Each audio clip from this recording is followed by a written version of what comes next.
नमस्कार दोस्तों, मैं रवि पाल एक बार फिर से आपका स्वागत है हमारे यूट्यूब चैनल जन वॉइस में।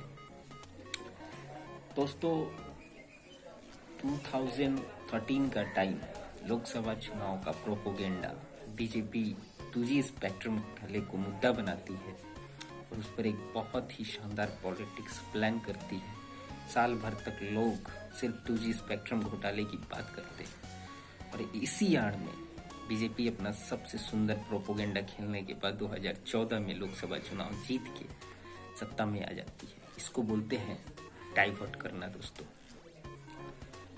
आज देश में कोविड के केस बड़ी प्रचंड पे हैं, बहुत तेजी से इंक्रीज हो रहे हैं।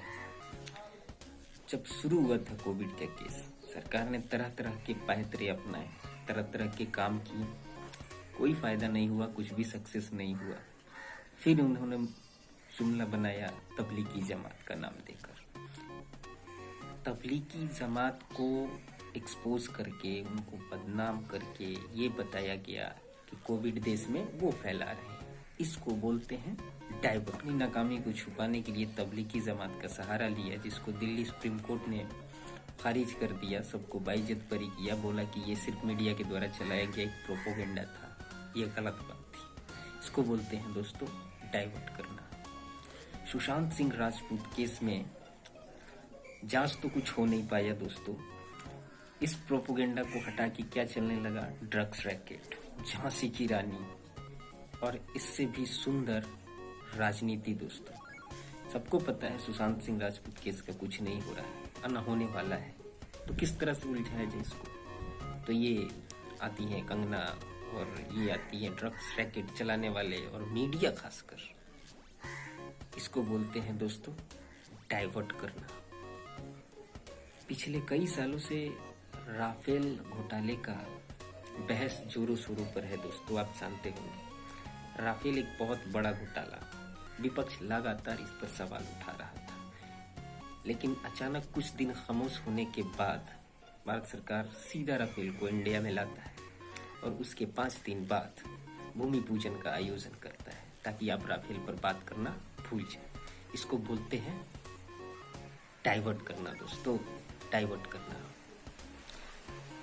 68,607 करोड़ रुपए नीरव मोदी, विजय माल्या, मेहुल चोकसी जैसे लोगों का 453 बैंक डिफॉल्टर्स का कर्ज माफ किया जाता है दोस्तों।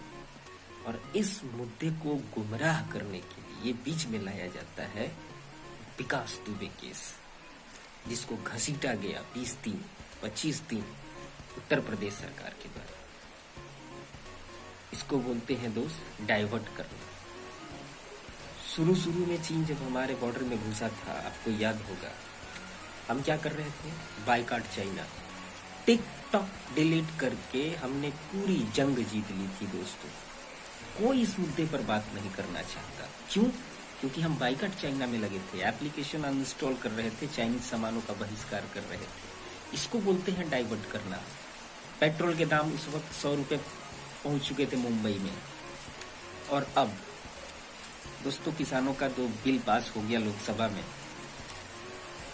किसान लगातार प्रोटेस्ट कर रहे हैं कि हमको ये कानून नहीं चाहिए। सरकार कह रही है अरे ये तो बहुत अच्छा कानून है भाई, इससे तो बहुत अच्छा होने वाला है किसानों के भविष्य में। तो फिर यार, जब किसान प्रोटेस्ट कर रहे हैं, उनको नहीं चाहिए ये बिल, तुम इतना अच्छा कर क्यों रहे हो भाई कि किसान को चाहिए ही नहीं? यानी कि साफ साफ बात है, इससे तुम्हारा कोई स्वार्थ है, कोई मतलब है। मतलब कि आप हमको 100 रुपए दो फ्री में, कहो कि भाई ये लो 100 रुपए, और मैं अगर कहूँ कि मुझे 100 रुपए नहीं चाहिए, तो तुम मेरा कॉलर पकड़ के ये बोलो भैया 100 रुपए तो तुमको लेने ही लेने हैं। इससे साफ मतलब है ना कि उस 100 रुपए देने के पीछे आपका कोई बहुत बड़ा स्वार्थ है, कुछ तो आप हमसे फायदा उठाना चाहते हैं। दोस्तों, एक छोटा सा बच्चा जब अपनी माँ की गोद में होता है ना, जब वो रोता है, तो उसकी माँ उसको बाहर ले जाती है, बोलती है बेटा वो देखो कबूतर।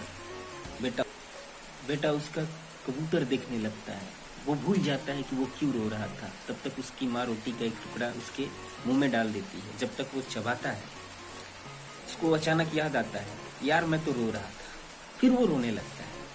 फिर उसकी माँ बोलती है, अब बेटा वो देखो कौआ। बेटा जब तक कौआ देखता है ना, फिर वो भूल जाता है वो क्यों रो रहा था।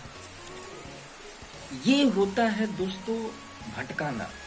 गरीब जब तक ये मांगता है रोजगार, सरकार उसको एक जुमला थमा देती है, मंदिर।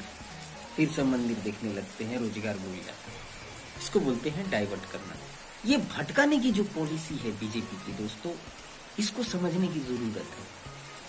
अंग्रेजों की एक नीति थी दोस्तों, डिवाइड एंड रूल।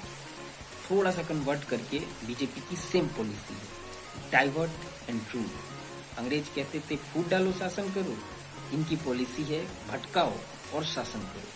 दोस्तों बहुत आसान है इस राजनीति को समझना, और बहुत मुश्किल भी है दोस्तों। सोने की चिड़िया कहे जाने वाली देश को डिवाइड एंड रूल से लूटा गया, ठीक उसी तरह से आज भारत की जो सरकारी संपत्तियां है उसको डाइवर्ट एंड रूल से बेच दिया जा रहा है दोस्तों। अब लोकसभा में ये नया कानून किसानों का पास कर लिया गया है दोस्तों।